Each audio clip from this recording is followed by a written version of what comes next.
कौमी टीम के ओपनर आबद अली क्रिकेट की 145 साल तारीख में टेस्ट और वनडे से डेब्यू पर सेंचुरी स्कोर करने वाले पहले क्रिकेटर बन गए हैं। कौमी टेस्ट टीम में 32 साल की उम्र में डेब्यू करने वाले ओपनर आबद अली ने श्रीलंका के खिलाफ पहले टेस्ट के आखिरी दिन सेंचुरी बनाकर मुनफरद रिकॉर्ड कायम किया है। श्रीलंका ने टेस्ट मैच के आखिरी दिन अपनी पहली इनिंग्स 308 रन 8 खिलाड़ी आउट पर डिक्लेयर कर दी, जिसके बाद पाकिस्तान की बैटिंग जारी थी। रावलपिंडी में खेले जा रहे टेस्ट मैच के 5वें और आखिरी दिन श्रीलंका ने 6 विकेटों के नुकसान पर 282 रन के साथ अपनी नामुकम्मल इनिंग का आगाज किया था।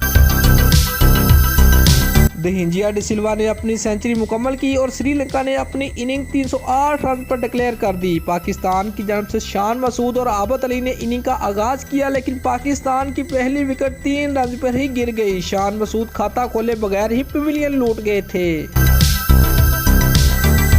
90 के मजमूई स्कोर पर कप्तान अजहर अली की सूरत में पाकिस्तान को दूसरा नुकसान उठाना पड़ा। उन्होंने 36 रन बनाए, जिसके बाद बाबर आजम मैदान में उतरे और उसी दौरान अपना पहला टेस्ट खेलने वाले आबद अली ने पहली निस्फ सेंचुरी की, जिसके बाद चाय के वक्फे के बाद उन्होंने अपनी सेंचुरी भी मुकम्मल की।